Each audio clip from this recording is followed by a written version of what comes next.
Welcome viewers, welcome to our Glory Globe TV. Henry Kissinger, known for his disdain for India's leadership in 1970s, has died at the age of 100, but the well-known American statesman and former Secretary of State has been outvoting stronger US-India ties for the last one decade under Prime Minister Narendra Modi. Considered the architect of US-China relationship since early 70s, Kissinger died at home connection on Wednesday. His consulting firm Kissinger Associate did not provide the cause of his death. After Modi became the Prime Minister in India in 2014, Kissinger, also the former US National Security Advisor, has been advocating strong ties with India. In fact, many say over the past few years he has become the great fan of Prime Minister Modi. When Modi has an official site visit in June this year, Kissinger, despite not keeping his good health, travelled to Washington to listen to Modi's address at Lincoln, and State Department jointly hosted the Vice President Kamala Harris and Secretary of State Antony Blinken.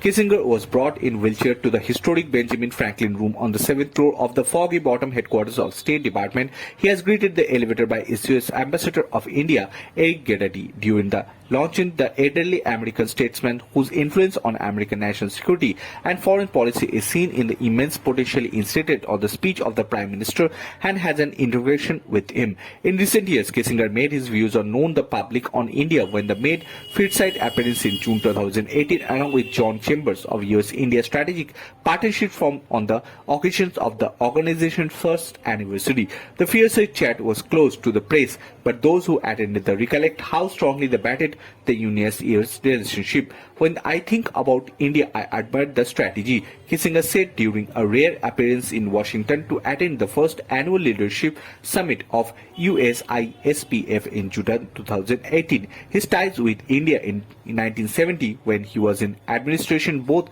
the National Security Advisor and the Secretary of State, had soared, but before the turn to China, his first preference was India. It was his advice that the US Chambers of Commerce in 70s established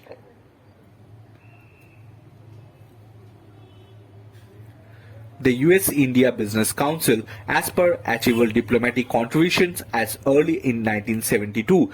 It had been advocated for India and Japan to be permanent member of the UN Secretary US. If you look at the world, there is an upheaval almost every part of the world and cannot necessarily develop a general concept for each of them. But you can work together in the essentials of peace and progress. Then I would say no two countries now are better suited for evolve their friendship. Kissinger said a day in Dhaka was liberated in December 16th. In 1971, the Pakistan nation was told by Kissinger that he had saved the weak Pakistan, according to confidential papers seen declassified by the US State Department.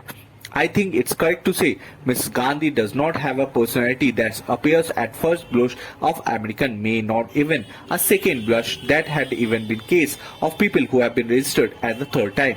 Kissinger added that asked the Dowlett characterize the relation between India and the United States. Our relations with India are friendly and aloof. It's a fortunate that think that Indians are pacifist. Otherwise, their neighbors would be worried. The first time we were in India, they told me that Kabul belonged to India too. Kissinger has been recognized and having said, according to White House memo, Kissinger received a Nobel Peace Prize in 1973 for helping arrange and end the US military involvement in the distressed Vietnam War. He is the credited secret diplomacy which helped President Nixon open Communist China to the United States and the West, highlighting by Nixon's visit to Beijing in 1972.